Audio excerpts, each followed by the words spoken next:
তো সামনে সেনাবাহিনীর গাড়ি, খুব সেফলি যেতে হবে। সেনাবাহিনীকে প্রচুর ভয় পাই, আর যাই হোক না কেন।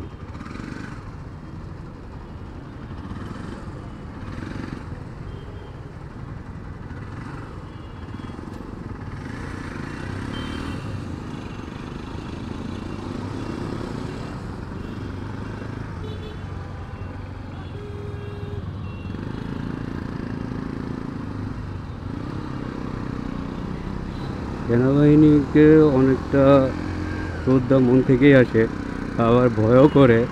কারণ সেনাবাহিনী আপনার, তারা আগে তাদের ব্যাটিং করবে, তারপর আপনাকে বুঝাবে, আর তারপর যাদের যা অ্যাকশন করার তা করবে। তো আপনারা সেনাবাহিনীর কাছে খুব সতর্কভাবে থাকবেন, তাদের সামনে কোনো ভুল ত্রুটি করার চেষ্টা করবেন না।